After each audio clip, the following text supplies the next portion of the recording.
I'll never buy a gift card ever again. Never again? Never again.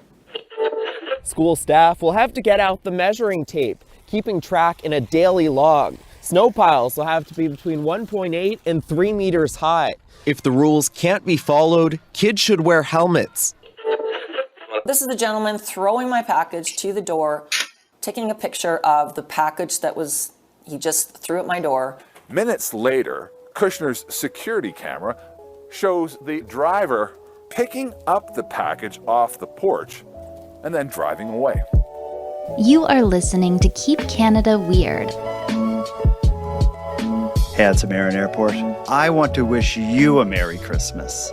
You're saying that as if I refused to wish you a Merry Christmas, but you are still, in spite of that, deciding to be above me and still wish me a Merry Christmas. Yeah, I'm going to take the high road. I'm going to wish you a Merry Christmas. I hope you have a great New Year. Hell. But that's not what happened, though. You just came out the gate like that as if that had happened, but that didn't happen because I also, in spite of what you just did to me, want to wish you a Merry Christmas and a Happy New Year. Okay, we're even. Let's put that behind us. Let's get on with the show. We're here to keep Canada weird for our 194th time.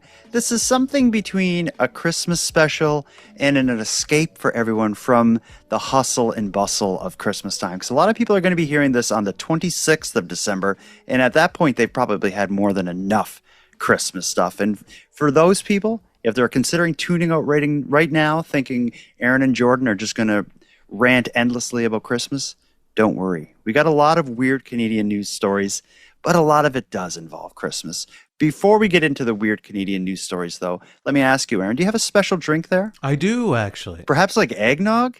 Is it eggnog? No, relax. That would have been a good idea. It would have been, but eggnog is a very heavy drink to record with, and you do get very phlegmy on it. But I did get as Christmassy as a drink as I could that I had in the house, and so I settled for an herbal tea that I have.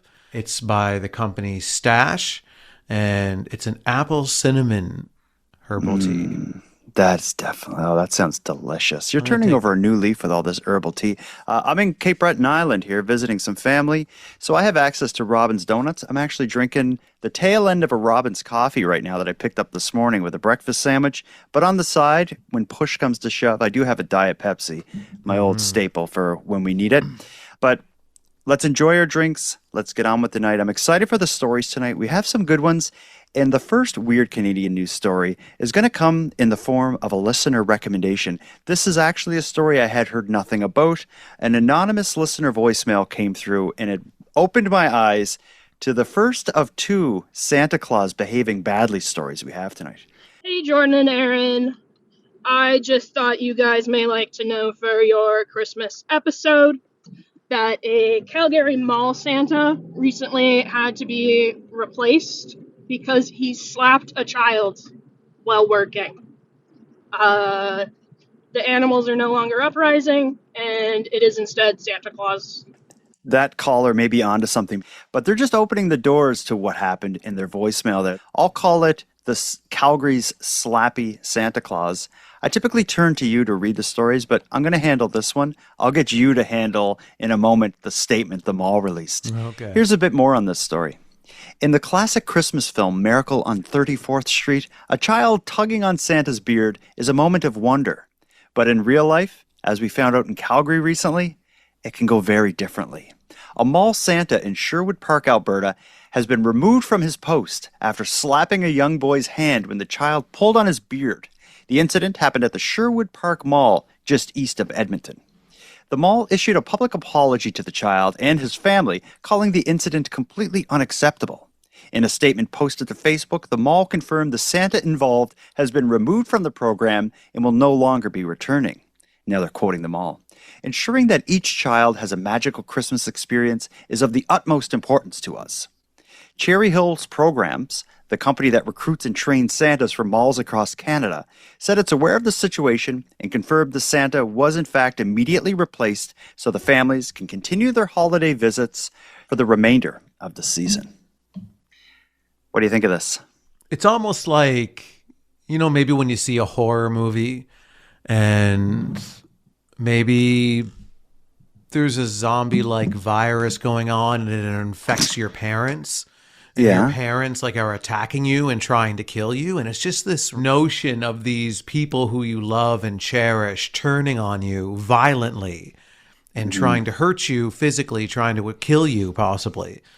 And it's very disturbing. And I find this as a child, I'm trying to step into a child's shoes. And as a grown man, you know, that probably hurts because their shoes are small. But I think that it would be really traumatic for a child to go through something like this.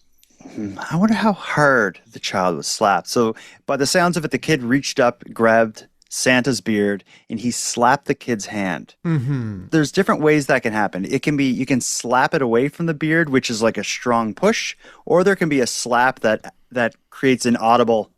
I would like to know if there was an audible, because that's a different kind of slap on the hand. Was there any redness on the child's hand, or was the hand just moved away from the beard? I'd like to know a little bit more about this. Yeah, because this could have been just a instinctual reaction from the Santa Claus, like somebody pulled on the beard and he just kind of Like, whoa. like a muscle memory type reaction where he just slaps at the hand and then realizes, oh, I shouldn't have done that. So it could have been that kind of thing. Like, you know, when somebody like bumps into you and maybe you quickly elbow them or something. Yeah. And then you realize it was a 3-foot tall child and their nose is broken now. They're bleeding and it's in the news already. Yeah. And you're spitting on them and you're saying, you deserve it. Don't ever touch me. It really sucks when you just realize you made a mistake after you hit the kid dressed as Santa and lose your job in the midst of it. It's an awful story. Let's hear a little bit more though. Why don't you read us the mall statement? Because the mall who employed this Santa did in fact release a public statement via Facebook. Let's hear how a mall handles this. Okay, here is the mall's response. Sherwood Park Mall update. It's labeled. Each holiday season, Sherwood Park Mall contracts Cherry Hill to implement our Santa program, which includes the vetting of all individuals before they meet the children in our community. Ensuring that each child has a magical Christmas experience is of the utmost importance to us. Today, we learned of an incident that was completely unacceptable. We offer our sincere apologies to the little boy and his family. The individual involved in this situation has been removed from our program and will not return. Our Santa experience will pause for this evening and resume around 7 p.m. Thank you for your understanding as we ensure a joyful and respectful holiday experience for all. Okay, I think that was a pretty good statement. Definitely a statement for the adults and not for the children, because I was kind of curious how they would handle like referring to it as a person rather than as Santa Claus, in fact. Like, because I wonder if some rumors like kids know about this, so I wonder if they think Santa slapped some kid. Because this could really shake the foundations of belief. But you know, this might also, I'm curious how it resonates with other mall Santas.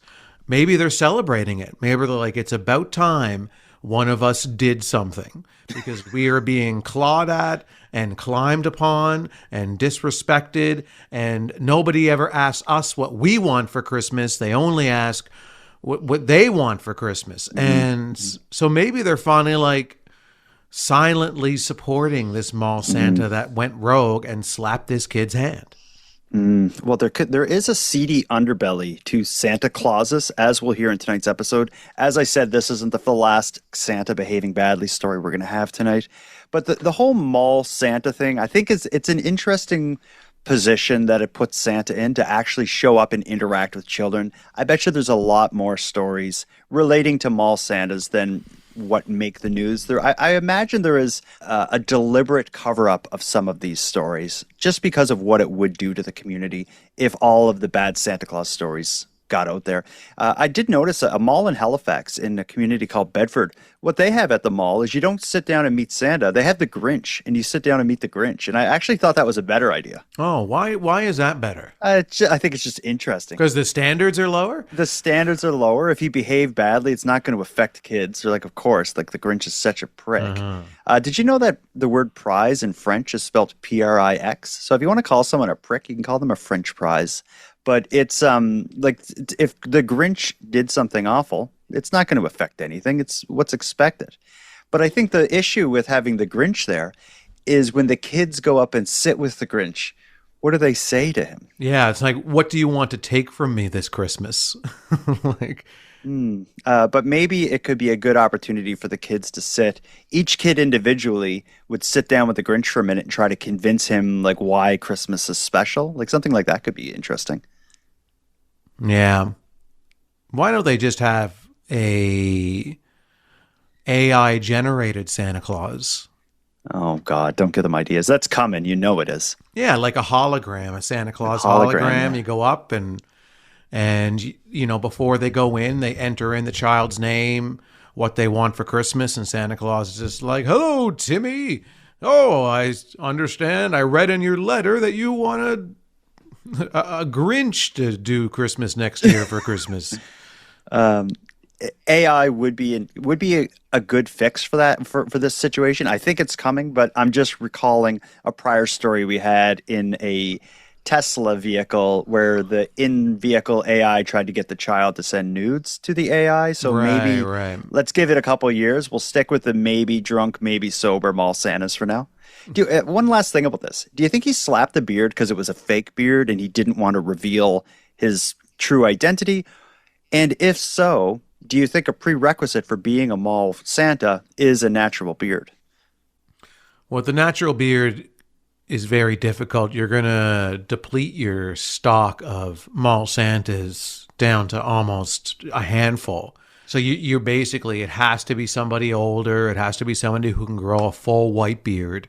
Doesn't have to be a super long beard, but it does have to be fully white. They could dye it, I guess, but it certainly complicates hiring for that job. Yeah, it would create an issue. But then again, there are less malls now than there used to be. I think if they can't get a Santa with a full natural beard without a criminal record, that's sober to sit down with the children. I'd say the Grinches is maybe a better idea, just because you could put the Grinch in a full body costume.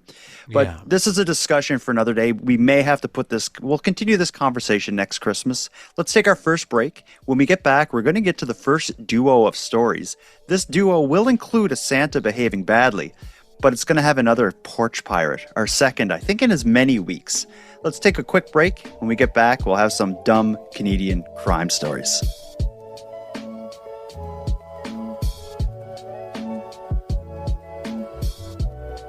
Handsome Aaron Airport. I don't want to do two back-to-back bad Santa stories. If we do, we may be accused of slandering Mr. Claus. Let's break it up a little bit. I want to tell you about another porch pirate story. This is something that is very common this time of year. A lot of people are buying packages, stuff is getting delivered, and people who wish to do harm are taking said packages and running off with them. We recently heard about a skip the dishes delivering porch pirate in Calgary. Well, it seems an Amazon delivery driver heard that story and said, "Hold my eggnog."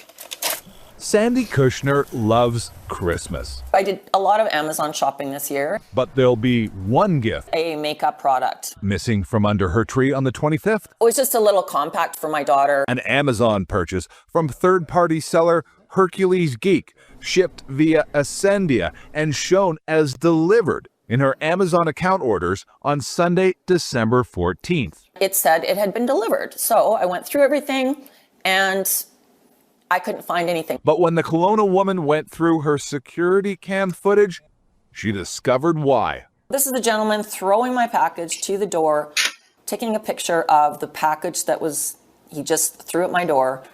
And if that cavalier Christmas package delivery wasn't bad enough, minutes later, Kushner's security camera shows the driver returning, picking up the package off the porch, and then driving away. My initial reaction was that the package was stolen by the driver.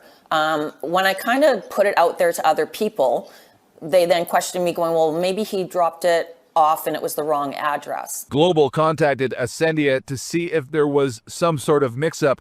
However, we didn't receive a reply in time for air. Dear Sandy, Kushner contacted Hercules Geek we are sorry for the situation. and did receive a full refund, but has yet to hear any explanation or accountability. So she's sending everyone a reminder, a sort of PSA during peak porch pirate season. To make sure that they're actually looking at their packages, looking at the date they're delivered, and confirming that they received them. Kushner taking it all in stride, saying she's never had problems like this before with Amazon deliveries. So she won't let whatever occurred with her package ruin her holidays. This news clip we just listened to left some kind of question about, was it a theft or maybe some misunderstanding? It seems like this poor woman in Kelowna wasn't able to get an answer, but I'm leaning heavily towards theft. I'm calling it an inside job porch pirate. Yeah, I believe it was a theft as well. It certainly looks that way. I think the logic that the delivery driver is trying to enact here is that he figures that if he has the picture of the delivered package on the step, then he's then in the clear. So then he walks away, turns around, comes back, steals the package. If he gets blamed for it, he's like, no, I delivered it. Look, the picture is there. The paper trail is there of the delivery occurring. That would have been someone else. But again, it always boils down to these Ring doorbells, these Nest cameras, these all these home security options that people have. Like, if you're at somebody's front door, you're being videotaped, you're being recorded, you're whatever. You would think, right? What do you think the market share is? Like, what percentage of homes in Canada have those, like, some kind of video surveillance? And when I just say what percentage of homes, what I should have said is, what percentage of Canadians who order stuff online and get it delivered would have video surveillance at their front door? Because the type of person who's on Amazon clicking the buttons and getting stuff delivered to them are also the type of person who would embrace the technology of a video doorbell. I agree, yeah. So I would think the percentage would be quite high of people who order online who also have Ring doorbells or security cameras. So, or equivalent. Yeah. In this case, like I hear your theory, and I think I can maybe add to it a little bit to how this could happen. Is the person who ordered this, who had been victimized by this alleged inside job porch pirate, they didn't have a video doorbell. They had a traditional doorbell, but above their door, kind of on the siding of their house, there was a camera installed there pointing down at the door. So a part of me wonders if the driver walked up, chucked the package, took a quick look and said, yep, that's an old school doorbell that doesn't record me, and then came back and grabbed the package, not realizing that the camera was installed a little bit above the door and their bad actions, their ill deeds were caught on camera. That could be it. I think you're right. I think that's the entire package of the theft. So Solved, stamp it, file it away. Only things that I want to add to this segment of the show is, one, in the year 2025, I think everyone should have a video doorbell. It comes in handy in so many ways. If you're out somewhere and there's a weirdo at your door trying to sell you something, you can see them. If packages are delivered, you have it on video. If someone is sneaking around your property, there's a pretty good chance you'll catch it. I feel like I had a home security system that I used to pay like $30 a month for or something. It monitored my windows and doors and motion detectors and all this stuff.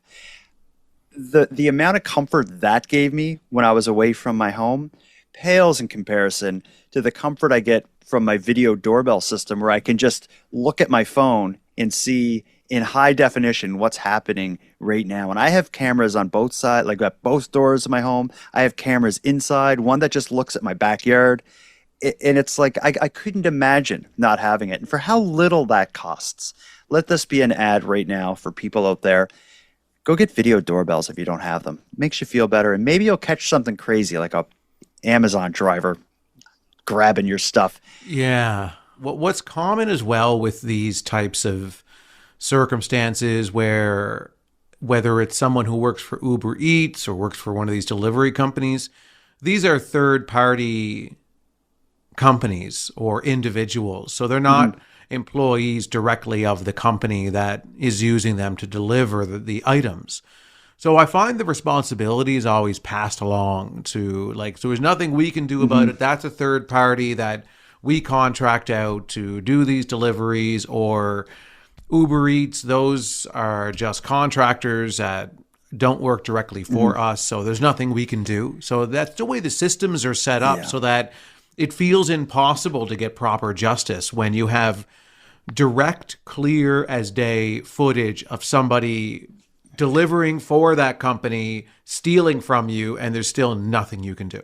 Yeah, and that's very relevant with this story because she bought, this Kelowna woman, she bought the package or the item through Amazon, but it was through a third-party seller. So she was buying it from somebody who was selling it through Amazon's system. So she wasn't buying it directly from Amazon. Then Amazon's delivery people didn't deliver it. Some third party called Ascendia did the delivery. But I don't think people should give Amazon a pass. I think, in my mind, she bought it from Amazon and an Amazon delivery driver delivered it to her. And I think it falls back on Amazon, because if they're going to allow random people to sell stuff on their platform, and they're going to allow these sketchy delivery companies to deliver their stuff, they need to be able to take the heat when things don't go right. And if they can't handle the heat, then maybe they should hold these random companies and sellers accountable. And I think that's what happens here. I think this news report, I don't think should have mentioned it was a third-party seller, and it shouldn't have mentioned this Ascendia company. It should be, I think this should fall back on Amazon. Yeah, Amazon should investigate it. Amazon has the contacts of these third parties, so they have the footage. You know, the claim is submitted. Amazon looks into it and reprimands these third parties and says, you can't, unless you fire that individual or punish that individual, you can't operate through our website anymore. I like that. Solved. File it. And we kind of came up with a settlement as well. You're welcome, Amazon. Let's move on to the next one. We're ready to jump back into Santa. I'm forgetting what time of year it is. This next one, I couldn't find a good video or audio coverage of this story, so we're just going to read the short article. I'll get you to handle this one, but this is a crazy story, so read it carefully and slowly, and everyone should hang off of every one of Handsome Aaron Airport's words, because this is a big one. All right. Maybe the story of the night. So Santa and elves rob a shop in Montreal. Dun, dun, dun. Montreal police are investigating a theft at a grocery store that unfolded in a very unusual way this week. On Monday evening, several dozen people dressed as Santa Claus and about 40 dressed as elves allegedly entered a Metro grocery store on Laurier Avenue and took about $3,000 worth of food. But this wasn't your typical thieves in disguise crime. The group behind the action, who calls themselves the Robins of Alleys, explained their motivation in a statement titled, "When Hunger Justifies the Means." In the online statement, the group criticized large grocery chains, saying inflation has made it increasingly difficult for people to afford food while corporate profits continue to rise. They described their actions as a political call to action against rising grocery prices, and that the food will be distributed to people in need across Montreal. Photos later shared online show the food placed in a public square at the base of a Christmas tree. Montreal police say they are investigating the incident as a theft under $5,000, and as of now, no arrests have been made. So this is basically a group of Robin Hoods, but instead of being dressed as Robin Hoods, they were dressed as Santa and his elves. So they kind of co-opted the Christmas spirit and iconography into a Robin Hood story, which I think is kind of cool. I'm not going to support this kind of vigilante political crime stuff, but when I heard that a bunch of Santa Claus and elves robbed a store, this is not what I was thinking was happening. Yeah. And it's really interesting. It's really complicated. I'm sure this was the debate that was going on when Robin Hood was stealing from the rich and giving to the poor, as we were told he did. So I don't know how to feel about this. I'm conflicted, and I totally support the motivation of these individuals to want to do this. The cause that they were doing it for, I completely believe in. Grocery store and prices have gone out of control. It's so hard to afford just regular food, everyday items. It's just getting really hard it's out crazy. there. Like, it's just bad. It's really bad. Yeah. And yet, grocery stores, these mega companies, are turning record profits. They're, even when inflation slows, they're not bringing the prices back down. They're keeping the prices up. In fact, they're even jacking them up a little bit more. So Yeah. I'm surprised there isn't more political activism or whatever kind of activism happening surrounding food prices, because it is out of control. If you're not a family with two incomes, like if you're people with kids, you need two incomes to just be able to afford the essentials. Things like, eggs, milk, breakfast cereals, bread, just the basic stuff, let alone getting into like beef and chicken and stuff if you eat meat. It is so expensive. Fresh food is unaffordable, I believe, to someone with like a, if you're working a minimum wage job, I don't know how you could possibly afford to feed yourself, let alone a full family. It's nuts out there. So I think like political activism surrounding that is worthwhile. My issues with this one though is for one, it is a crime. They went in and stole it. That's not right. And the second is, I don't know about using the iconography of Santa Claus and the elves for something that someone dressed as Robin Hood should be doing. Right. So you would support this if they were all dressed as Robin Hood? I think it would be a more clear message, because if when you see Santa Claus and his elves went in the store and stole a bunch of stuff and then put it under a Christmas tree, that's not the right storyline for Santa. Santa and his elves would have made this stuff at the North Pole and delivered it. Robin Hood is the one who would have stole it and gave it. So I just think like it's a bit confusing. You kind of have to read their statement to understand their motivation and be like, oh, okay, they're doing Robin Hood, but with Santa and his elves. Right. I see your point, and you know what? You've convinced me that they should have done that. It would have been much clearer right off the top that, hey, we're stealing from the greedy grocery stores. We're going to bring this food to the poor and the people who need it. And I guess it was more the time of year that they were doing it that really kind of caused them to ultimately decide, because it's probably really difficult to come across 40 Robin Hood costumes. That's true. As opposed to just getting some, going to the dollar store and getting some elf costumes for $5. Yeah, well, these costumes look pretty good. You can see photos of this incident online, and it was decent costumes. But there maybe could have been other ways that didn't involve breaking the law that they could have got their point across. What if Santa and two elves were outside of the grocery store dressed in their costumes, but their costumes were a little dirty and grubby, and they were begging for money with signs, saying something about the price of food, and that, in the North Pole, they're having a hard time making the toys because they can't eat. And, I think there's maybe other ways to do it that doesn't result in someone maybe getting charged. If the police go as far as to find the people and prosecute them, which I don't think they will. No. I think this is going to end here. But if this is the only way, and it's unfortunate to say this, but this is the only way that you're going to get media attention, is if you turn the dial up. So if you were just, like you suggested, two grubby Santa Clauses outside and begging for money because they can't afford food anymore, that's not going to make national news. That's not going to spread around on social media. Yeah. So in order to get proper attention to, again, the point is to put a spotlight on the issue, you got to raise the bar, you got to turn the heat up. So and they did. This was covered on CNN. This was covered far and wide.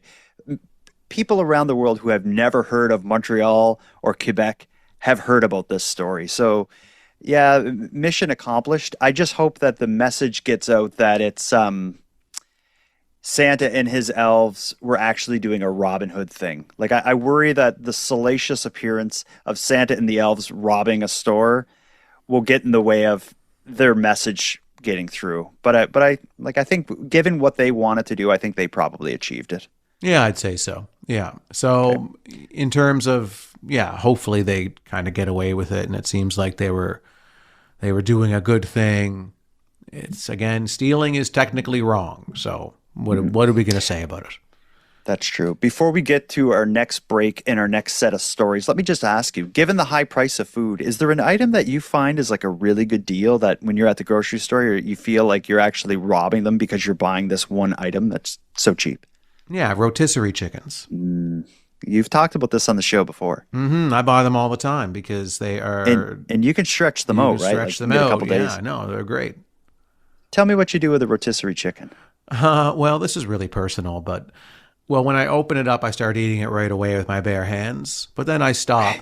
And then I like to cut it up and put it in wraps and put it in salads. And that's mostly how I eat it. You ever chuck a little piece to your cat, Ken Tiggs? No. No, I would never feed him from the food that I eat. He gets his own quite elaborate wet food that has real pieces of, chicken in it. So he eats well. Okay.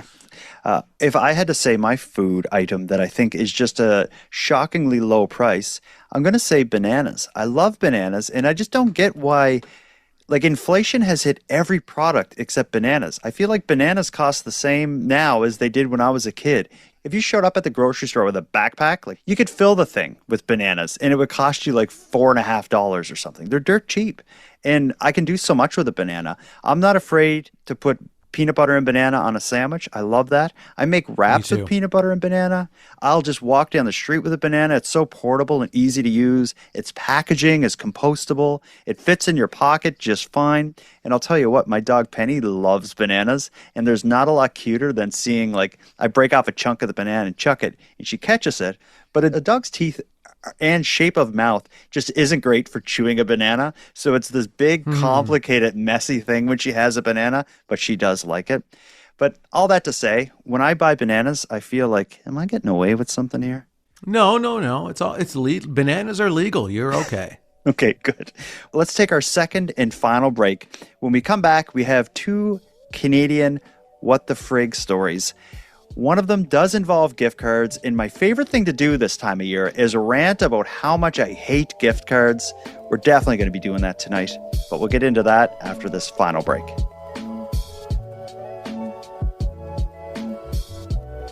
Handsome Aaron Airport. As much as you, I like having fun. I like having a good time, and I like sledding down hills on toboggans. Is that something you enjoy? Oh, I haven't done it in a really long time, but every time I remember doing it, I remember really enjoying it. You go fast. It's exciting. It's a chance to... You don't have to be athletic to participate in this makeshift sport. It's a sport. I like making little jumps and hitting the jumps and going flying, because it's like with snowsuits and snow pants and all that stuff, and gloves and hats, you're kind of already padded, so you can sort of like wreck yourself going down a hill, and usually you aren't going to get that hurt, and you're usually landing on snow as well. Do you know what I mean by a GT snow racer? Of course I do. Yeah, I've gone insanely fast down hills on those many times. But I remember the crazy carpets. Do you remember those? Just like the sheet of like heavy kind of It was just plastic? it was like a plastic sheet with like two little holes cut out at the top that you could grab onto and then bend it. Yeah. Yeah, and you go flying down on those. Not a lot of protection. That's just the cheapest possible thing that can send you down the hill as fast as possible is a crazy carpet. What I reference the GTs because when I think of the crazy stuff we used to do on hills, and we did it on some pretty big hills, we were usually on GTs, which are kind of like think of like a skidoo for kids without a motor. It has one ski on the front, then two long skis on the side with a metal frame that holds the whole thing together. There's a steering wheel and a seat made of hard plastic. When we were kids in the 80s, the GTs were like a heavy metal frame. So if you went flying off of a jump or something and that thing landed on top of you, it could do some damage. And we used to fly down hills. In fact, I remember my dad, he would sand the skis down a little bit. Because they'd get scratched up, he would polish it. And I think he may have even put some kind of oil or wax or something on it to help us go extra fast. Kind of like that scene in National Lampoon's Christmas Vacation. Mm-hmm. We did that. We had lots of fun on hills and we survived. But all this is an introduction to a story about something happening in Quebec that is raising a lot of eyebrows, including my own. What many Canadians remember as a no-rules winter rite of passage is now at the center of a very modern debate in Quebec. New safety guidelines for schoolyard snow piles have some people asking whether snow hills on school grounds need regulation. Here's the story of the great Quebec snowbank safety debate.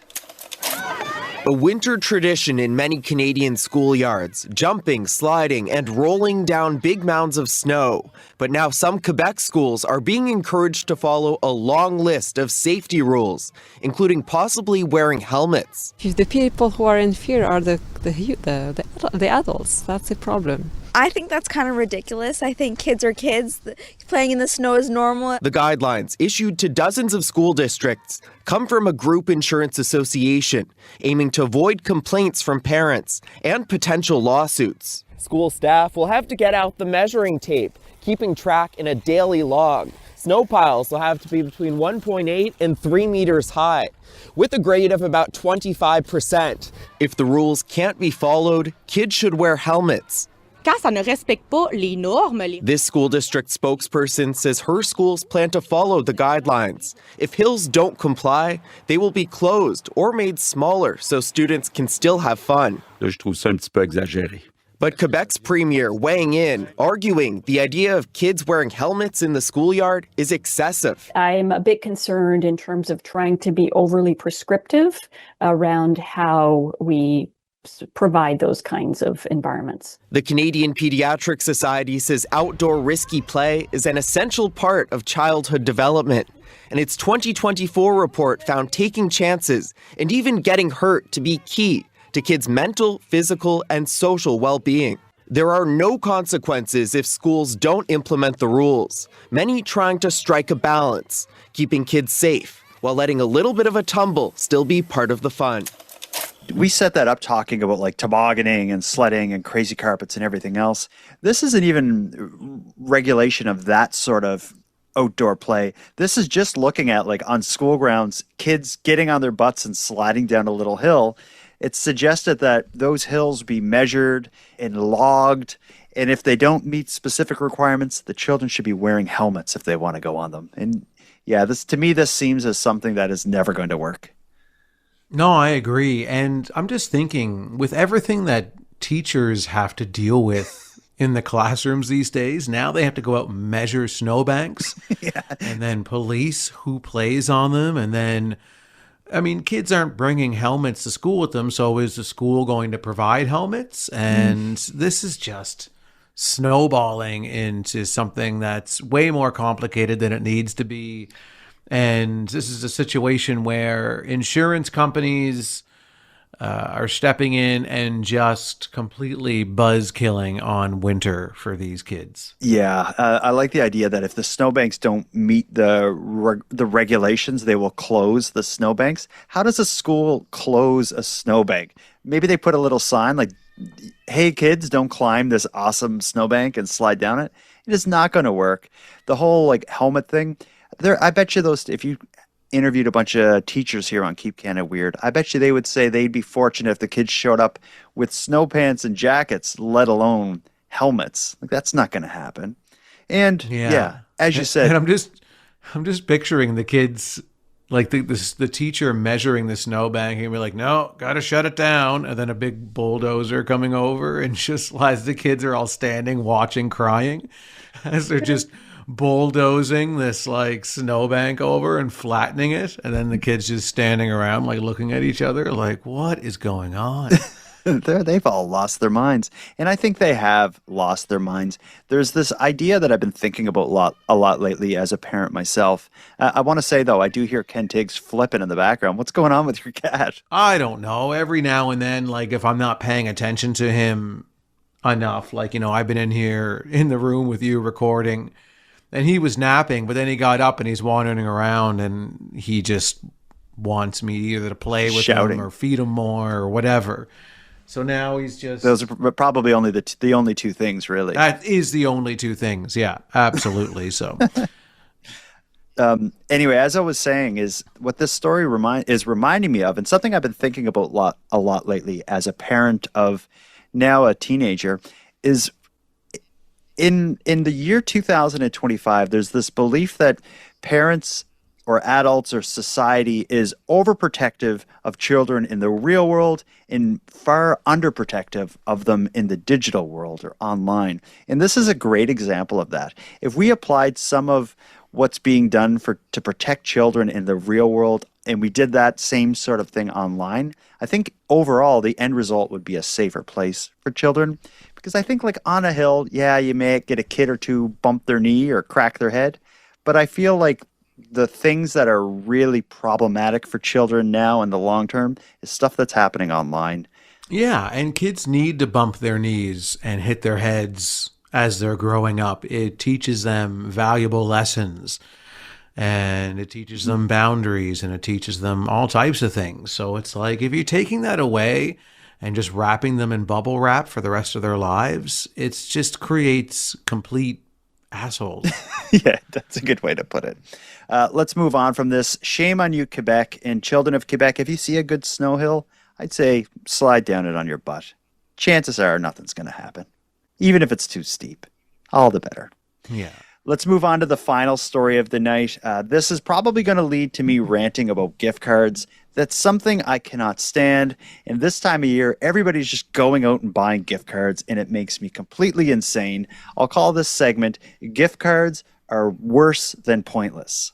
A Windsor man says a well-intentioned holiday gesture turned into a lesson in scamming after hundreds of dollars in gift cards vanished overnight. What should have been a simple thank you gift for a senior's card game became a warning about a growing and sneaky retail scam. Again, here is why gift cards are worse than pointless. Yeah, I felt like a total idiot. It's like I'm the one who stole the money. I'm not just the only person that they're doing this to. If they can do it to those cards, who says that he wasn't draining funds out of other cards they had on that same rack? 66-year-old Mark Duguay says the cards were meant to be presents for the organizers of his euchre club. The money he put on the cards was collected from the club's members. After all 5 recipients reported to him that their cards were empty, Duguay tried to get a refund from the place where he bought the cards, a Dollarama location. He was denied. Dollarama told CBC Windsor that the company has several store measures to prevent gift card fraud, but the company's ability is limited once the gift card leaves store premises, and issues related to Tim Hortons cards should be referred to Tim Hortons. They're saying I have no recourse. I'll never buy a gift card ever again. Never again? Never again. Unfortunately, Dugay's experience isn't unique. Jennifer Matthews of the Better Business Bureau for Western Ontario says it's known as gift card draining, and the Bureau receives complaints about it regularly. Scammers visit stores to obtain information from the cards, then return them to the racks. The cards are activated when a customer puts money on the cards. Software bots immediately scoop the card's value. Matthews says store-bought gift cards should always be checked before loading for signs of tampering with a protective strip on the back. First fact to discuss about that story is this was something related to a gift for a euchre club. I've never heard of this. I had no idea what it was. I guess that's some kind of card game. Do you recognize that word? Oh, okay. I don't recognize it. In fact, I think it's made up. And yeah, I don't know why this guy would make up a club, a completely fictitious club, and then use it as an excuse to go on about his gift card problems. Maybe he's just a political activist like that Santa and the elves. This is nothing new to us. We've been on the beat of scams that are proliferating across Canada. The gift card skimming and the various gift card scams.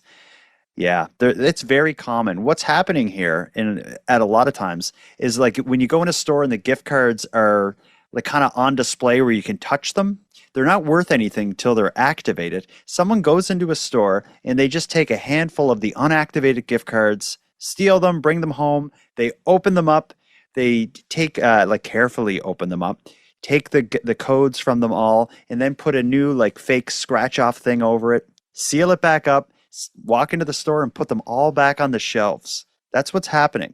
And then when someone buys the gift cards, the person who has the code and all this stuff that did this scam, they just take your money and transfer it or spend it or whatever they do. And it's very easy. Like the only thing protecting your gift cards typically is like this sketchy little like cardboard or paper kind of box that the thing is sealed in. And that's very easy to tamper with. So I'm not surprised this happens. I think the question comes down to who should be responsible. In this case, the guy bought Tim Hortons cards from Dollarama.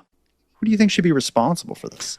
Ultimately, if you're selling a product in your store, somebody purchases that product at full price and then takes it home and it doesn't work and it's empty, then you're responsible. So if you can't... As the retailer, yeah. So whether you bought it at Walmart or you bought it at Shoppers Drug Mart or Dollarama or wherever you bought the gift card at, and they are ultimately responsible because they're selling you a product and you're taking your money. So they can't take your money when there's nothing on the card, no matter how that happens. So if they're going to sell these cards, they need to make sure that they're able to ensure that that card is fully loaded before it leaves the store with the customer. That's a good point. And I guess like to just make this consideration even easier. Let's say you went into the store and you bought a coffee maker, and when you got home, the box containing the coffee maker was empty. Would you be mad at the company that made the coffee maker, or would you go back to the retailer and explain to them what happened?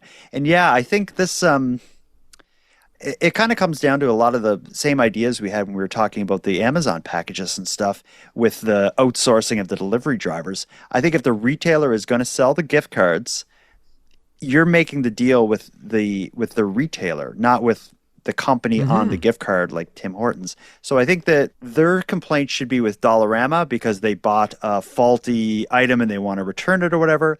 And if those gift cards are easily scammed and tampered with and stuff, then maybe Dollarama needs to take that up with Tim Hortons and maybe not sell those to their clients anymore.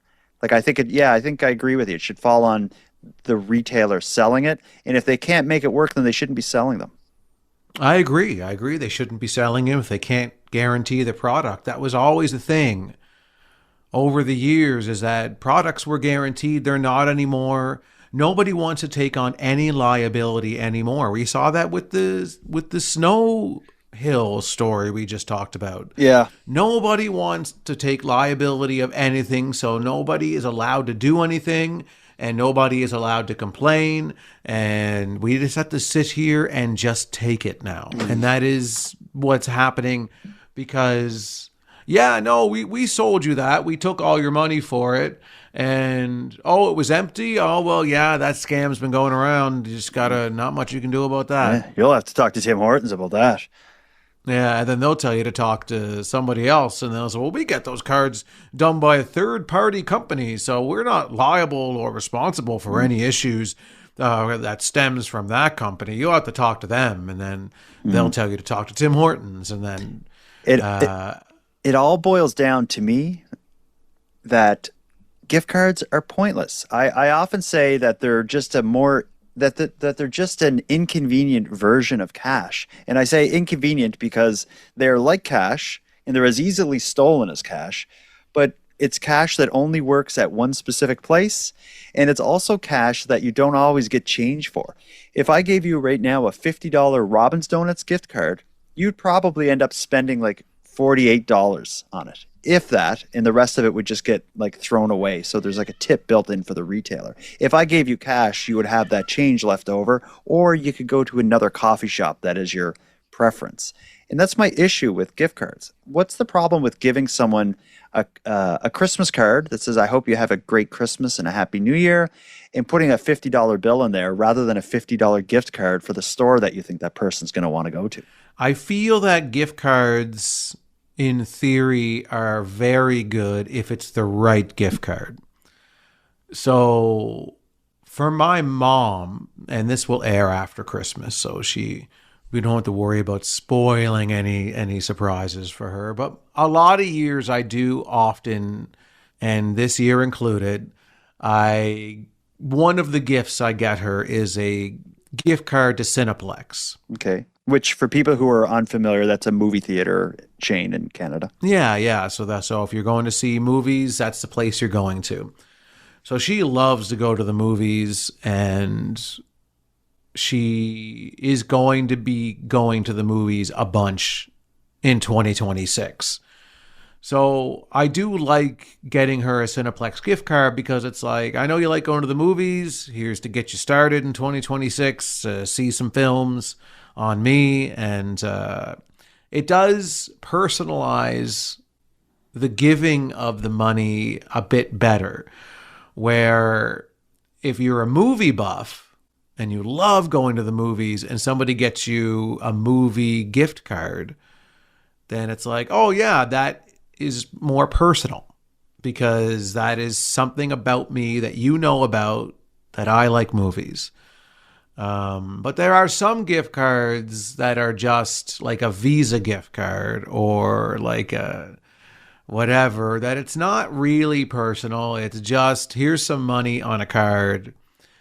Yeah, at that point in time, you might as well just give them straight up cash. But gift cards can, in theory, work really well to help personalize the gift a little bit better. Maybe. So I do.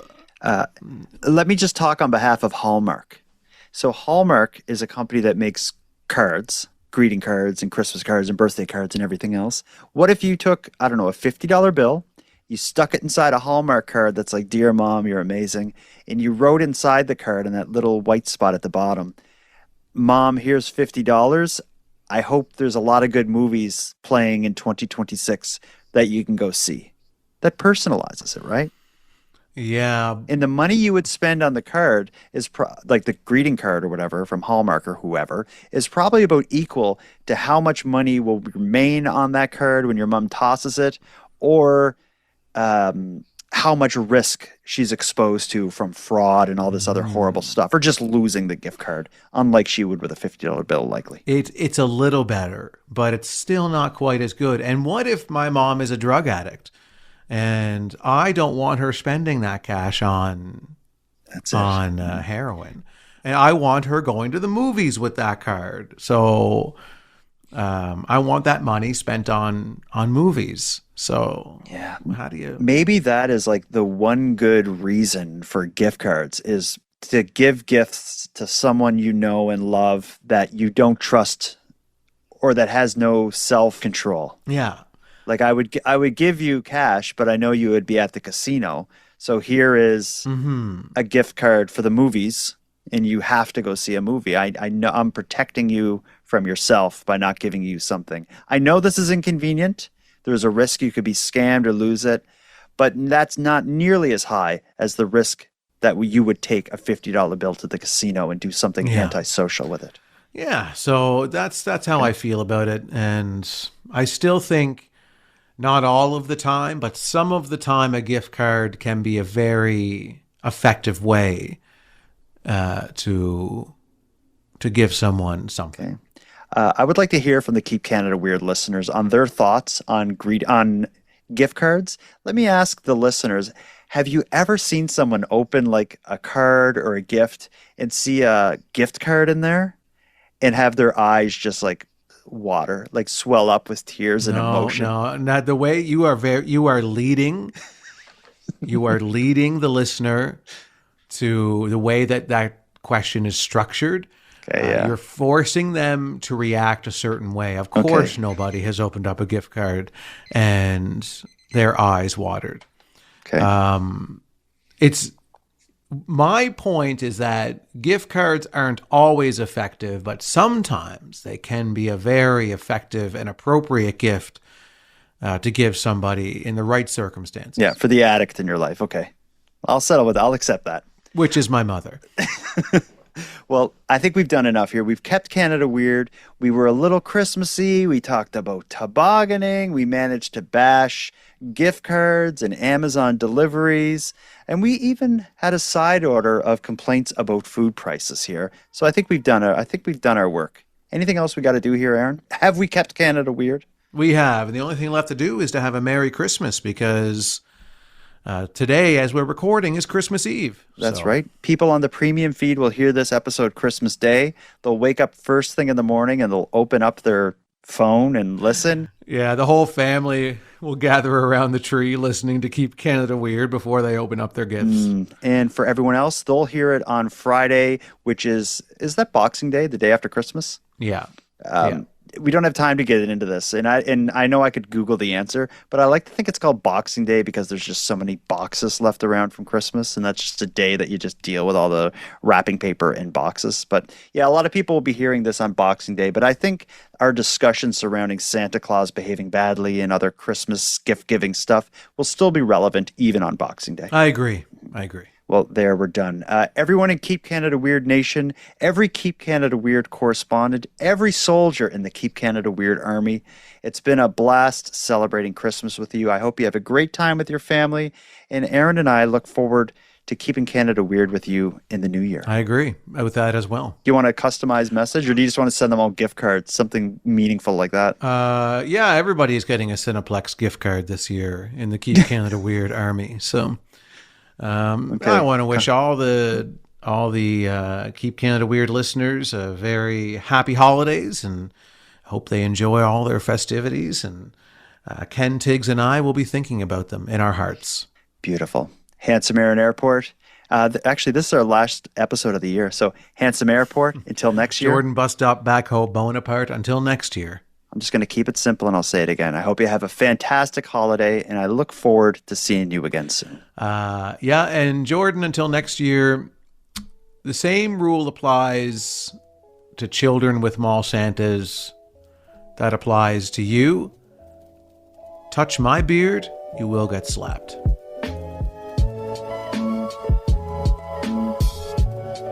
I want to thank you for helping Aaron and I fulfill our mission to keep Canada weird.